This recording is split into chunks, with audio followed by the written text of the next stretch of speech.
Welcome back to another episode of Adventures in Business on this crazy, blustery, freezing rain day where everything's being canceled oddly ahead of time. I know this is going to record a week from now, but yeah, it's just weird. We were just talking before the recording about how everything's getting shut down today. We'll see if it was really needed or not. So, what about you, Lisa? Has your day been changed up today? It has. A lot of people have gone virtual. Some people have been wanting to reschedule, and that's okay. Safety is our utmost concern for people. I don't want myself and others to be out on the roads when it's Right. supposed to be as bad as they are. So stay home, stay safe. And you know what? Zoom has made things so much easier and still the ability to continue on. Yep, absolutely. It's nice that way. I'm all set, Amy. Thanks. Okay, cool. Yeah, I'm sure that in the next few episodes, you'll have something to tell us about. You're always doing something cool. And of course, I have the upcoming marketing summit that's on May 11th that's going on. So people can get their tickets at zdmedia.com for that. All right, enough about us. Why don't we introduce our amazing guest that we have today? Fantastic. So, our guest today is Mrs. Brittany Parks. She's the owner of Brittany Parks Processing Consulting, and her organization works on continuous improvement processes. But you know what?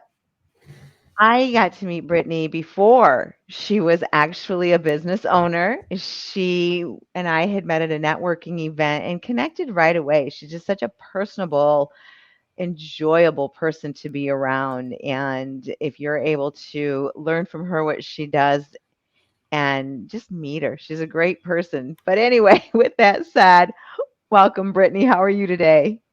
Hi, thank you so much for that wonderful introduction. I am doing great. And as Amy said, the weather is not the best today, but we are getting by with virtual technology. You betcha. So tell us, what is continuous improvement processing? So, continuous improvement, change is universal, it's a constant. Changes are a key component to organizational structure and culture. However, change must happen only when there's a strong motivation and understanding of need for change to be able to undergo organizational change.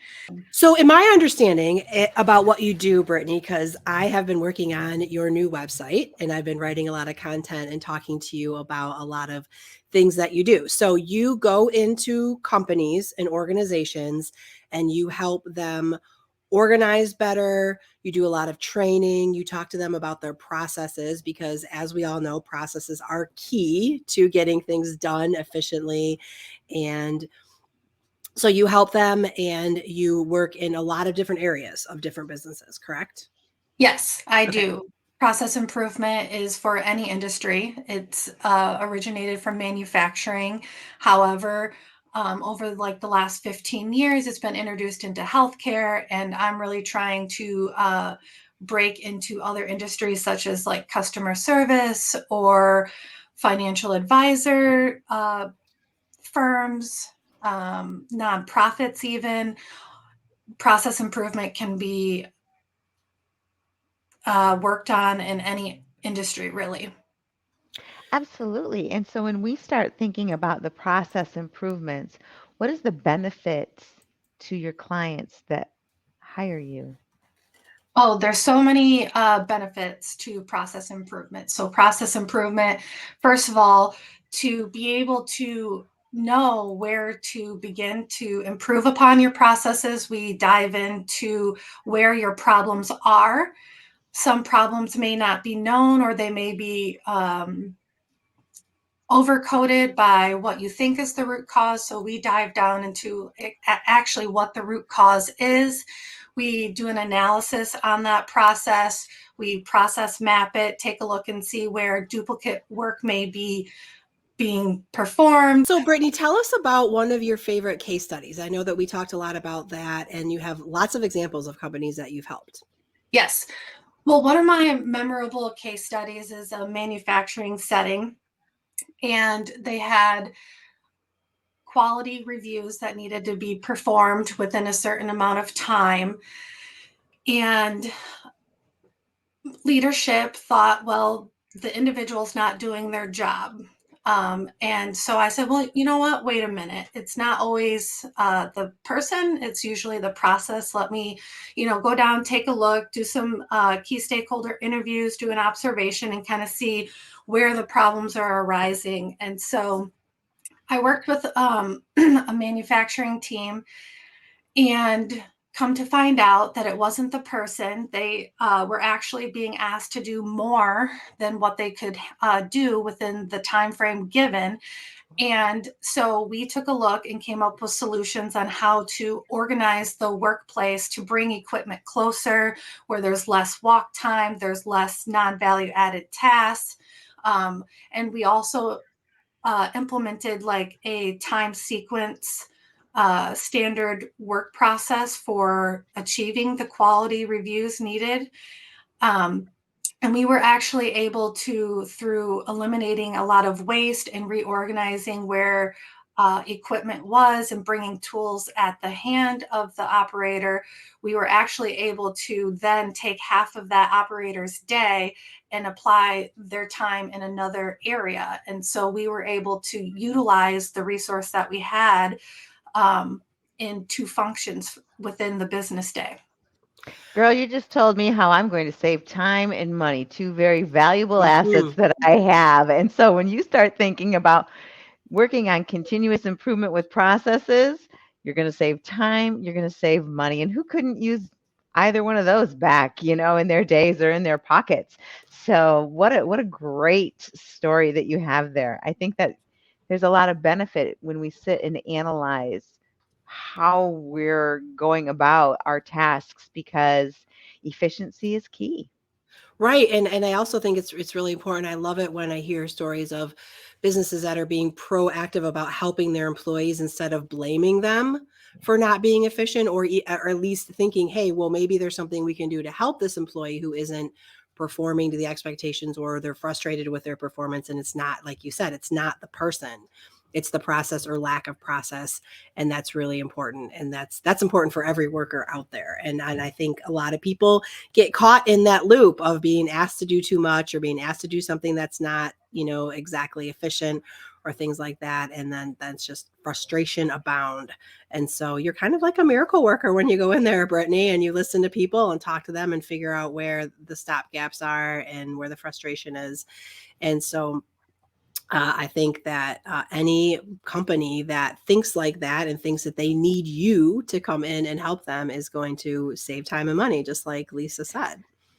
Well, and I think from the terms of retention and retaining employees, because when people are frustrated, they're going to leave. And right now, with the staffing shortage that has been rampant in all industries, people are doing the roles of two and three staff members, and because there's just not enough. And so how do we set realistic expectation, realistic guidelines, and put something in place that's going to benefit both the employer as well as the employee? Yes, that is a fair point that you bring up, Lisa. I have another example of employee retention. Not too long ago, I helped a custom t-shirt design company, and they were having challenges keeping staff. And when they did have staff, they had challenges of having like consistent outcomes and a high rate of scrap, which in a custom t-shirt design company, that's time and materials. And so I came in and I did an analysis, and I worked with the team, and we determined how to, throughout the process of making a custom design garment, how to put error proofing methods within that process, so there was quality checks throughout. So that way we didn't have an end product that had an additional time and resources and money put into it.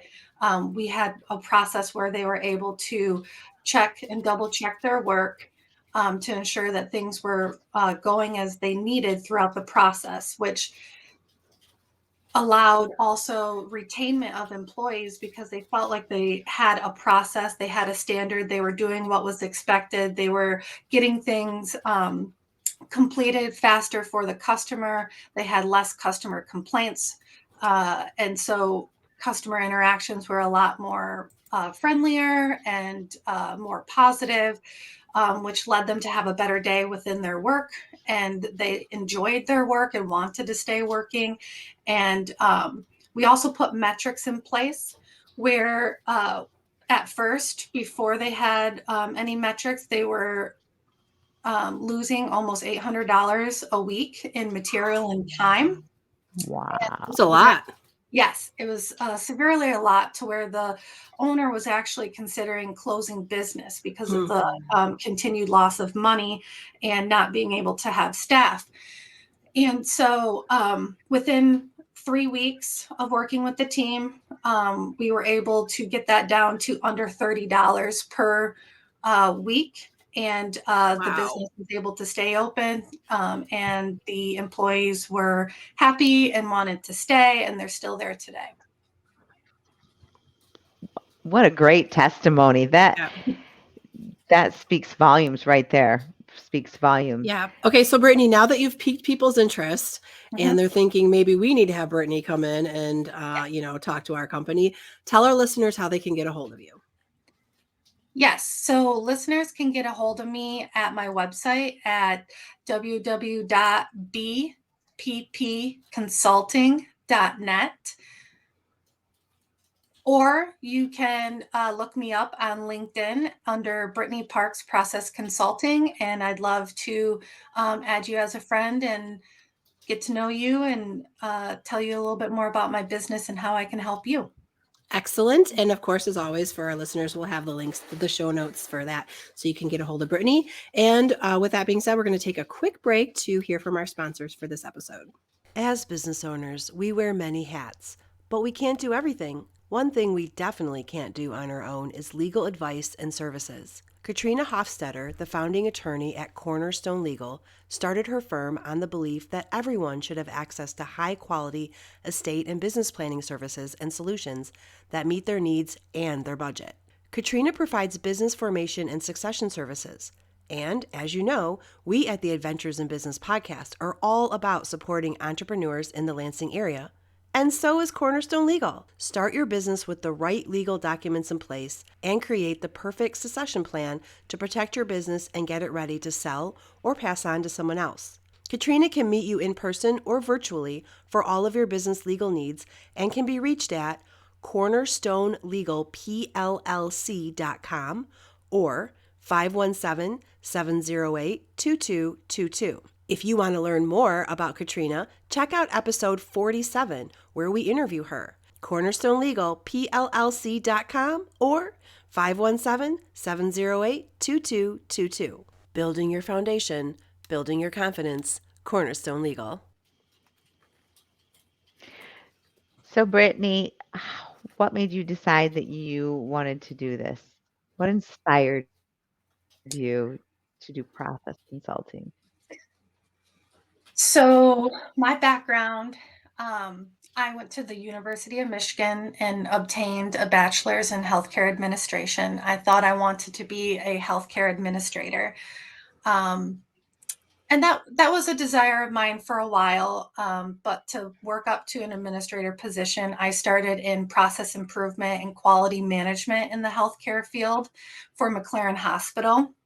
And that's truly where I was inspired and into process improvement and obtaining my Lean Six Sigma certification, working with a multitude of departments and processes and different backgrounds and titles. And that really was the job that solidified for me that I didn't want to be a healthcare administrator any longer, and that I enjoyed working with a diverse set of individuals, multitude of departments, learning about other people's jobs and how it impacts the patient and impacts other people within, the healthcare office.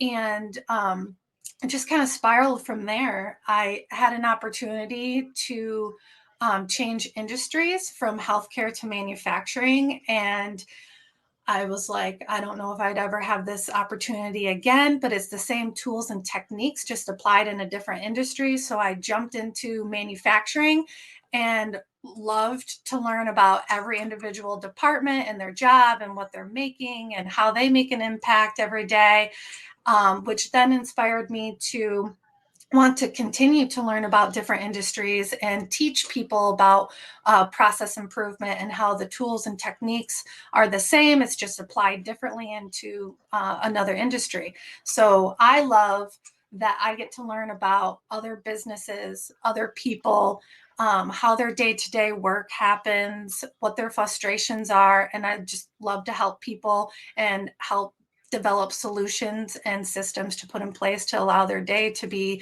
more efficient and better overall. Our systems are our leverage. So even if you're a solopreneur, the proper systems help you, again, save that time and money. Mhm. Very good, very good. So then you opened your own organization from there. And what are you excited about? What are moving forward, looking at 2023 and beyond? What excites you? I'm excited for 2023. When I first started my business, I thought my big pillars would be small businesses, manufacturing, and healthcare, which they still are. However, in starting my new business, I have found that nonprofits are very interested in what I do because they have small budgets. They're funding all year around, around the clock to have funds to continue their services. They're usually low on resources and they really need to know how to utilize the resources that they have today within the budget that they have. And so I have been really enjoying learning about all the different nonprofits and how they function and how they're structured, and really just being able to help them to utilize their resources and time to be able to service more people with the services that they offer. I think that you two should talk a little bit about how you collaborate together. Yeah. Well, that's a fun thing because we do have an event coming up in March. That is the safe at the Safety Council, where we're doing leadership, process, and safety all in one package deal. And so we came together and we started thinking about how people could get value out of utilizing not just Going Pro talent funds, but how they can utilize training to get an extra bang, right, for their dollars. So we started talking and collaborating, and we came up with the training trio, meaning that there are the three topics, which are the safety, the process improvement, and leadership in their role. And Mhm. it's been fun. It's been a great opportunity for us to learn each other's styles and training and teaching, but also to give to the attendees a lot of great information. Absolutely. The training trio is very impactful because companies are able to have the expertise of, as Lisa said, the leadership, continuous improvement, and the safety. And those three pillars are the main pillars that are going to drive a successful, safe, efficient, and well managed organization. So, what kind of people or organizations would attend this event? So people, oh, go ahead. Go ahead, Brittany. Oh, okay. Um, the offering that we have at the Lansing Area Safety Council is for any person who may be new to a safety role within their organization, or even a senior member who has been responsible for some safety component within their organization, to learn the foundations of continuous improvement, leadership, and safety. Okay. And if somebody wants to sign up for this event, how would they do that? They would go to the Lansing Area Safety Council website and look for the training trio safety supervisor management certification course. Excellent. And we'll have a link to that as well in the show notes. It's been fun partnering with you, doing some training and just introducing each other to our clients, because there's things that Brittany brings to the table that I certainly don't. I've seen some of her spreadsheets. I get a little anxious, but they're exactly what people need because it keeps most people organized. And I'm like, give me That's the how bullet I point. function, is spreadsheets and checklists. And my husband, he teases me and he sends me TikToks and different memes about Excel spreadsheets and project management. And I love that. I love organization and, actions being done and completed. It brings me joy to hit complete or cross that item off the list. So that's what I use to keep myself and others on track.